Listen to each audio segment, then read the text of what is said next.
بەناوی خوای گەورە و میهرەبانەوە ئەمڕۆ لە خەستەخانەی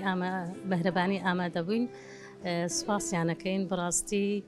بەربانگێکی زۆر فراوانیان بۆ مناڵە نازدارەکان ئامادە کردبوو ژماری خێزانەکان 67 خێزان بوو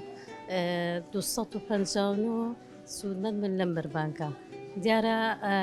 ئەم پرۆژەیە بەڕاستی پرۆژەیەکی گەورەیە دڵی ئەو نازدارانە بەڕاستی زۆر خۆشەکە لێرە وەکو بڵێ تێکەڵاوبوونێک و دڵخۆشیەکی زۆر لەسەر لێوی ئەو منداڵانە ئەبینین بۆیە زۆر سپاسی خەستەخانەی میهرەبانیەکەین بۆ ئەم پرۆژە جوانە ئینشاءالله لە هەموو ساڵەکانی داهاتوش هەمان پرۆژیانە بێ پرۆژەی گەورەتریشیانە بێ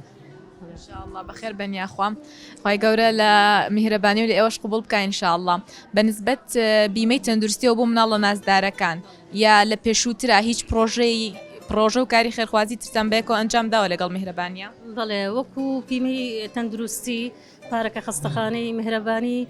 ئەو مبادرەی کرد بەڕاستی وتی ئەو نازدارانەی لاتانن ئێمەکو بەشی بێباوکان لە ڕێکخراوی هانە هەموو مناڵە نازدارەکان بیبی تەندروستیانی بۆ کردەوە بەڕاستی ئەوەش پرۆژێکی زۆر گەورەیە لێرە مناڵانە سوودمەند بوون ئەتوانن لێرە عیلاج وەرگرن بەبێ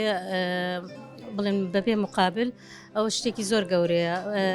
ئەم ساڵش بە هەمان شێوە هەر ئەو مناڵە نازدارە خێزانی کە زیاتر بوون بیمی تەندروستیان بۆ کراوە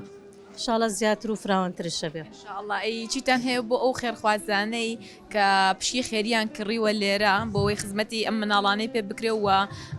باڵەخانەی میهرەبانی پێ دروست بکرێ واللهی ئێمە بە حکم ئەوەی سەردانی ئەو ماڵە نازدارانەکەین ئەم پرۆژانە لە نزیکەوە ئەبینی زۆر ئیشی گەورن چکە بەڕاستی خەندا ئەکاتە لێ سەر لێوی ئەو منداڵانە بەشێکی زۆر گەورە هەم لە ڕووی دەرونیان بۆیان پڕکاتەوە هەم لە ڕووی مادیشەوە.